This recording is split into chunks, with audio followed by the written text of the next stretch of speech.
வணக்கம். திரையரங்கம். Project Hail மேரி இது ஒரு ஹாலிவுட் திரைப்படம். இந்த திரைப்படத்தினுடைய இயக்குனர்கள் Phil Lord, Christopher Miller. Project Hail Mary என்ற பெயரில் ஆண்டி வயர் எழுதிய புதினத்தை அடிப்படையாக வைத்து இந்த திரைப்படம் எடுக்கப்பட்டிருக்கிறது. சோனி பிக்சர்ஸ் நிறுவனம் இந்த திரைப்படத்தை உலகமெங்கும் விநியோகம் செய்திருக்கிறது. இந்த திரைப்படத்தினுடைய கதாநாயகனாக நடித்திருப்பவர் ரியான் காஸ்லிங். அறிவியலை பின்னணியாக வைத்து எடுக்கப்பட்டிருக்கக்கூடிய திரைப்படம் இது. படத்தினுடைய ஆரம்ப காட்சியில் இன்டர்ஸ்டெல்லார் ஸ்பேஸ் ஷிப் என்று அழைக்கப்படக்கூடிய ஒரு விண்கலத்தில் ரியான் காஸ்லிங் இருக்கிறார். அவர் ஏற்று நடித்திருக்கக்கூடிய கதாபாத்திரத்தினுடைய பெயர் ரைலாண்ட் கிரேஸ். நீண்ட நாட்களுக்கு பிறகு கோமா நிலையிலிருந்து அவர் வெளியேறி வருகிறார். இவ்வளவு நாட்களும் என்ன நடைபெற்றன என்பதே அவருக்கு தெரியாது.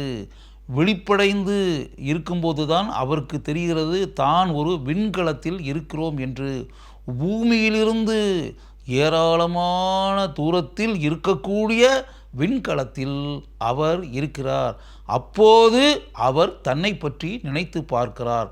தான் யார் என்பதே அப்போதுதான் அவருக்கு ஞாபகத்தில் வருகிறது. அவர் ஒரு பள்ளிக்கூட ஆசிரியர். மாணவர்களுக்கு அறிவியல் பாடத்தை நடத்தி கொண்டிருந்தவர். மாலிகுலார் பயாலஜி என்ற சப்ஜெக்டில் மிகப்பெரிய திறமைகளை கொண்டவர் அவர் எப்படி நீண்ட தூரத்தில் இருக்கக்கூடிய அந்த விண்கலத்தில் வந்து சேர்ந்தார் என்பதை நமக்கு காட்சிகளாக காட்டுகிறார்கள்.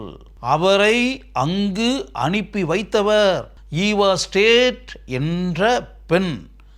அந்த பெண் ப்ராஜெக்ட் மெயில் ஹேரி என்ற திட்டத்தின் தலைவியாக இருப்பவர். பூமிக்கு நேரக்கூடிய மிகப்பெரிய ஆபத்தை உணர்ந்து அந்த ஆபத்து உண்டாகக்கூடாது என்பதற்காக அவரை அங்கு அனுப்பி வைத்ததே அந்த பெண்தான். நிலவில் உண்டாகக்கூடிய சில மாற்றங்களால் பூமிக்கு மிகப்பெரிய பாதிப்பு 30 வருடங்களுக்கு பிறகு உண்டாகும் என்று தெரிய வருகிறது. அந்த உண்மை தெரிய வரும்போது பூமிக்கு எந்த அளவிற்கு மிகப்பெரிய பாதிப்பு எதிர்காலத்தில் உண்டாகும் என்பதை இப்போதே அந்த பெண் அதிகாரி உணர்கிறார். அப்படிப்பட்ட நிலை இங்கு உண்டாகக்கூடாது. முன் எச்சரிக்கையுடன் அந்த விஷயம் தடுத்து நிறுத்தப்பட வேண்டும் என்பதை மனதில் வைத்து கொண்டு அதற்கான ஆராய்ச்சியில் யாரை ஈடுபடுத்துவது என்பதை திட்டமிட்டு செயல் வடிவிற்கு கொண்டு வருகிறார். அப்படி கொண்டு வரும்போது அவருடைய பார்வையில் பட்டவர்தான் இந்த அறிவியல் ஆசிரியர்.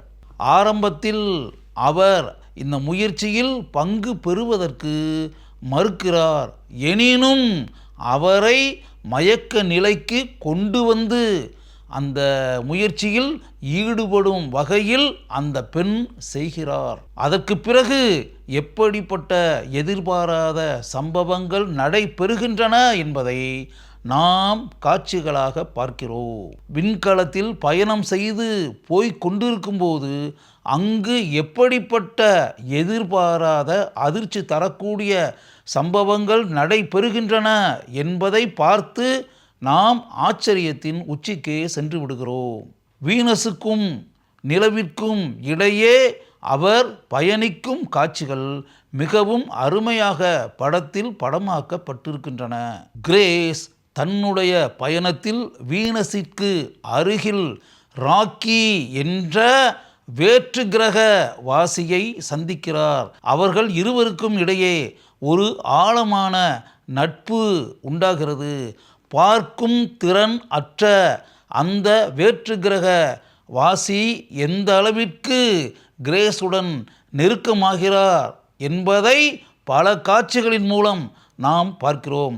அவர்களுக்கிடையே எப்படிப்பட்ட உரையாடல்கள் நடைபெறுகின்றன என்பதையும் பார்க்கிறோம். அந்த உரையாடல்கள் மிகவும் சுவாரஸ்யமாக படத்தில் படமாக்கப்பட்டிருக்கிறது.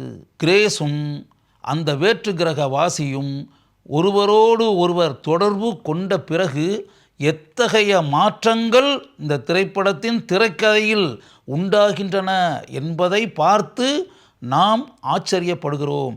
அதற்கு பிறகு படத்தில் எப்படிப்பட்ட நினைத்து பார்க்க முடியாத அபார செயல்கள் நடைபெறுகின்றன என்பதையும் பார்க்கிறோம். அதன் மூலம் பூமிக்கு எந்தவித பாதிப்பும் உண்டாகாத பல காரியங்கள் எப்படி நடைபெறுகின்றன என்பதையும் படத்தில் மிகவும் சிறப்பாக படமாக்கி காட்டுகிறார்கள்.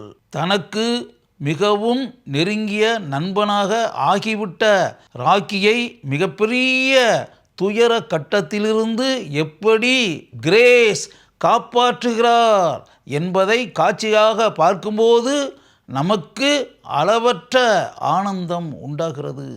படத்தினுடைய இறுதி காட்சியில் கிரேஸும் ராக்கியும் இணைந்து நடந்து கொண்டே செயல்படக்கூடிய காட்சிகள் மிகவும் சுவாரஸ்யமாக இருக்கின்றன என்பதுதான் உண்மை.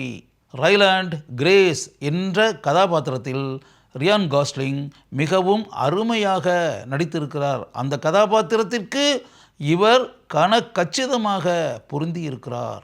ஜேம்ஸ் ஆர்டிஸ் இவர்தான் ராக்கி கதாபாத்திரத்தில் நடித்திருப்பவர். வேற்று கிரக வாசியாக வரக்கூடிய இந்த கதாபாத்திரம் மிகவும் சிறப்பாக படத்தில் அமைக்கப்பட்டிருக்கிறது. படத்தை மிகவும் சுவாரஸ்யமாக பார்ப்பதற்கு உதவுவதே இந்த கதாபாத்திரம்தான். இந்த கதாபாத்திரத்திற்கு குரல் தந்திருப்பவர் ஹாலிவுட்டின் மிகப்பெரிய நட்சத்திரமான மெரில் ஸ்ட்ரீப். சாண்ட்ரா ஹல்லர் இவர்தான் ஈவா ஸ்ட்ரேட் என்ற கதாபாத்திரத்தில் நடித்திருப்பவர். அந்த கதாபாத்திரத்திற்கு எப்படிப்பட்ட மிடுக்கான நடிப்பு தேவையோ அதை இவர் நன்கு வெளிப்படுத்தி அந்த கதாபாத்திரத்தை நம்முடைய மனங்களில் ஆழமாக பதிய வைக்கிறார். கிரேக் ஃப்ரேசர் இவர்தான் இந்த திரைப்படத்தினுடைய ஒளிப்பதிவாளர். சயின்ஸ் ஃபிக்ஷன் பாணியில் எடுக்கப்பட்டிருக்கக்கூடிய இந்த திரைப்படத்திற்கு ஒரு ஒளிப்பதிவாளருடைய பங்கு எந்த அளவிற்கு சிறப்பாக இருக்க வேண்டும் என்ற விஷயம் நமக்கு நன்கு தெரியும். அதை நன்கு புரிந்து கொண்டு இந்த சினிமாட்டோகிராஃபர் தன்னுடைய ஆழமான ஒளிப்பதிவு திறமையை படம் முழுக்க பதித்திருக்கிறார். ட்ரூ கொடார்ட் இவர்தான் இந்த திரைப்படத்தினுடைய திரைக்கதையை அமைத்திருப்பவர். மிகவும் அருமையாக திரைக்கதை அமைக்கப்பட்டிருக்கிறது. படத்தினுடைய ஆரம்பத்திலிருந்து இறுதி வரை சிறிது கூட போரடிக்கவில்லை என்பதிலிருந்தே எந்த அளவிற்கு சிறப்பாக திரைக்கதை அமைக்கப்பட்டிருக்கிறது என்பதை நம்மால் புரிந்து கொள்ள முடிகிறது. ஜோயல் நெக்ரான் இவர்தான் இந்த திரைப்படத்தினுடைய படத்தொகுப்பாளர். அறிவியலை பின்னணியாக வைத்து எடுக்கப்பட்டிருக்கக்கூடிய இந்த திரைப்படத்திற்கு மிகவும் சிறப்பாக படத்தொகுப்பு செய்து இவர் தன்னுடைய பங்களிப்பை ஆழமாக பதித்திருக்கிறார். டேனியல் பெம்பர்டன் இவர்தான் இந்த திரைப்படத்தினுடைய இசையமைப்பாளர். விண்கலங்களை மையமாக வைத்து எடுக்கப்பட்டிருக்கக்கூடிய இந்த திரைப்படத்திற்கு எந்த அளவிற்கு மாறுபட்ட இசையமைப்பு இருக்க வேண்டும் என்பதை மனதில் வைத்து கொண்டு இந்த இசையமைப்பாளர் தன்னுடைய பணியை செவனே செய்திருக்கிறார். படம் முழுக்க இவருடைய இசை ஆட்சி இருப்பதை நம்மால் உணர முடிகிறது. ஃபில் லார்ட், கிறிஸ்டோபர் மில்லர் என்ற இந்த இரண்டு இயக்குநர்களும் இந்த திரைப்படத்தை மிகவும் சிறப்பாக இயக்கியிருக்கிறார்கள். ஒரு அருமையான சயின்ஸ் ஃபிக்ஷன் மூவியை பார்க்கிறோம் என்ற உணர்வு படத்தை பார்க்கும்போது நமக்கு உண்டாகிறது.